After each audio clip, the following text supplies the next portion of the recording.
एक गांव में माधव नाम का एक मछुआरा अपनी पत्नी शीला के साथ एक छोटे से घर में रहता था। वो लोग बहुत ही गरीब थे।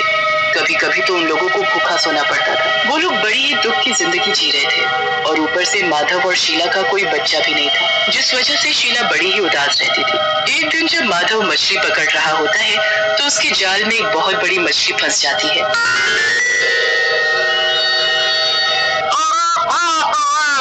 इतनी बड़ी मछली, मैंने तो इतनी बड़ी मछली आज तक नहीं देखी। मैं इसे जल्दी से घर ले चलता हूँ और इसके टुकड़े टुकड़े करके इसको बाजार में बेचने चला जाऊंगा। आज तो शीला भी इतनी बड़ी मछली को देखकर बहुत खुश हो जाएगी। माधव उस मछली को खींचता हुआ अपने घर ले जाता है। रास्ते में सब लोग माधव के पास इतनी बड़ी मछली देखकर दंग रह जाते हैं। इतनी बड़ी मछली, ये मछली तुम कहाँ से ले आए माधव भैया? बस भगवान की कृपा है बहन, बड़े ही बुरे दिन देख रहे हैं हम लोग, भूखा सोना पड़ता है। शायद ये मछली हमारे कुछ हालात ठीक कर दे। हाँ भैया, भगवान तुम्हारी जरूर सुनेगा। माधव घर पहुंचकर शीला को आवाज देता है। शीला, शीला, आज जल्दी बाहर आओ। हे भगवान, मेरी तो हालत ही खराब हो गई इस मछली को घर तक लाने में। क्या बात है, क्यों इतना तेज चिल्ला रहे हो? शीला बाहर आती है तो इतनी बड़ी मछली को देखकर उसके भी होश उड़ जाते हैं। इतनी बड़ी मछली, ये आप कहाँ से ले आए? हाँ शीला, चलो अब जल्दी से इसे अंदर ले जाने में मेरी मदद करो। माधव और शीला मछली को खींचते हुए घर के अंदर ले जाते हैं और फिर उसे एक मेज पर रख देते हैं। शीला रसोई से एक चाकू लेकर आती है और माधव को दे देती है। माधव चाकू लेकर मछली को काटने लगता है। जैसे ही मछली के 2 टुकड़े होते हैं तो उसमें से एक चुड़ैल बाहर निकल आती है। मैं आजाद हो गई। तुम दोनों का बहुत बहुत धन्यवाद जो तुमने मुझे इस मछली के पेट से आजाद किया। माधव और शीला तो उस चुड़ैल को देखकर कांपने लगते हैं। बड़ी मुश्किल से माधव बोलने की कोशिश करता है। चुड़ैल, अरे तुम इस मछली में कैसे आ गई? दरअसल मुझे एक तांत्रिक ने जादू से इस मछली के अंदर कैद कर लिया था और इस मछली को वो हमेशा अपने घर में रखता था। पर एक दिन वहाँ बाढ़ आ गई और पानी के साथ बहकर मैं नदी में जा गिरी। मैं कब से इस मछली के पेट में कैद थी और इंतजार कर रही थी कि कोई आएगा और मुझे आजाद करेगा। तुमने मुझे आजाद किया, मैं बहुत खुश हूँ। बताओ मैं तुम्हारे लिए क्या करूँ?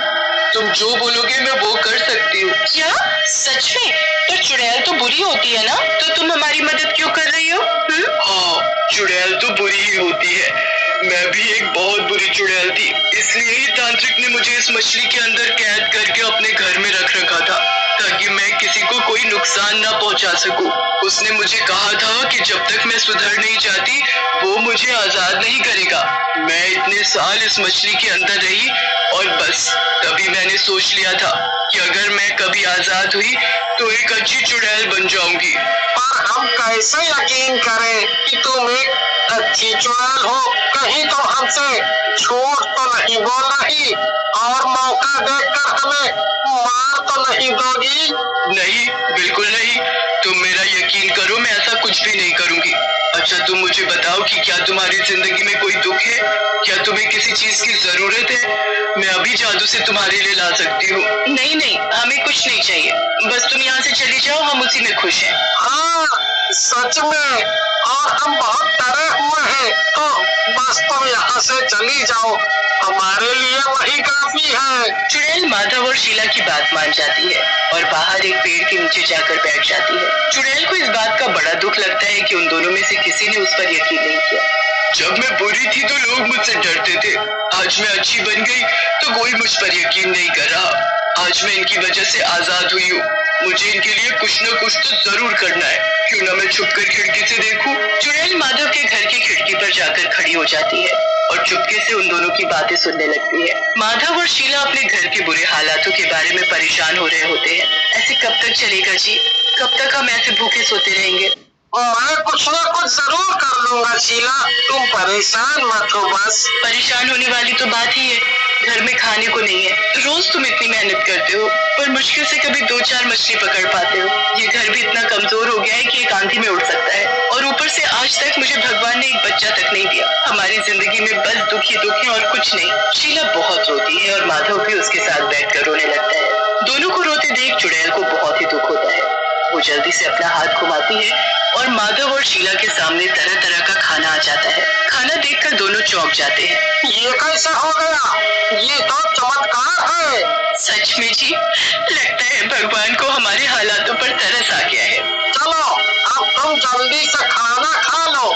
तुमने कितने दिन से भरपेट खाना नहीं खाया। सच में आज हम कितने दिनों बाद इतना सब खाएंगे। मुझसे तो रुका ही नहीं जा रहा। माधव और शीला खाने पर टूट पड़ते हैं। दोनों देर ना करते हुए जल्दी से खाना खाना शुरू कर देते हैं। वो इतनी जल्दी जल्दी खाना खा रहे होते हैं कि जैसे कभी उन्हें दोबारा खाने को ही नहीं मिलेगा। चुड़ैल उन दोनों को ऐसे खाना खाते देख मुस्कुराने लगती है। उसे अंदर ही अंदर उन दोनों के लिए बड़ी ही खुशी होती है। ये दोनों कितने खुश दिख रहे हैं और मुझे भी कितनी खुशी हो रही है इनकी मदद करके। सच में मदद करने से जो खुशी मिलती है वो किसी को दुखी करने से नहीं मिल सकती। भरपेट खाना खाकर माधव और शीला सो जाते हैं। सोने के बाद चुड़ैल घर के अंदर आती है। अब देखो मैं क्या कमाल करती हूँ। जब तुम दोनों सुबह उठोगे तो खुशी से पागल हो जाओगे। चुड़ैल पूरे घर का नक्शा ही बदल देती है। वो रातों रात उस टूटी फूटी झोपड़ी को एक सुंदर से मकान में बदल देती है। उसके बाद वो घर का सारा पुराना सामान फेंक कर उसकी जगह नया सामान रख देती है। वो रसोई को भी राशन से भर देती है। सब कुछ करने के बाद वो वहाँ से चली जाती है। सुबह होते ही जब माधव और शीला की आंख खुलती है तो वो खुद को एक बहुत ही नरम बिस्तर पर पाते हैं। उसके बाद वो इधर उधर देखते हैं तो उन्हें एक बड़ा ही सुंदर घर दिखता है। अजी, ये हम कहाँ आ गए? ये रातों रात हम अपने पुराने घर से इस घर में कैसे आ गए? हमें पता कैसे नहीं चला? ये सब कैसे हो गया? ये बात तो मुझे भी समझ नहीं आ रही। और वो देखो, उस दीवार पर तुम्हारी और मेरी फोटो टंगी हुई है। मुझे तो कुछ समझ नहीं आ रहा। चलो चलकर देखते हैं। माधव और शीला बाहर जाकर देखते हैं तो वो उनके घर के बाहर की जगह होती है। उसके बाद वो अपने घर की तरफ देखते हैं तो वो अभी भी बाहर से पहले की तरह टूटा फूटा होता है। पर जब वो अंदर जाते हैं तो उनका घर किसी महल से कम नहीं लग रहा होता। उसके बाद शीला देखती है कि पूरी रसोई राशन से भरी पड़ी होती है। मुझे तो कुछ समझ नहीं आ रहा कि ये सब कैसे हो गया। पहले वो रात को इतना सारा खाना और अब ये घर और रसोई में इतना सारा राशन। मुझे तो समझ ही नहीं आ रहा कि ये सब हमारे साथ क्या हो रहा है। पर जो भी हो रहा है वो बहुत ही अच्छा हो रहा है। तो हमें फिक्र करने की क्या जरूरत है? तुम बस इस बात की खुशियाँ मनाओ कि हमारी जिंदगी बदल गई है। माधव उसके बाद मछली पकड़ने निकल पड़ता है। चुड़ैल भी माधव के पीछे पीछे चल पड़ती है। माधव नदी में घुसकर घंटों तक मछली पकड़ने की कोशिश करता है पर उसके जाल में हमेशा की तरह 4-5 छोटी छोटी मछलियां ही फंस पाती हैं।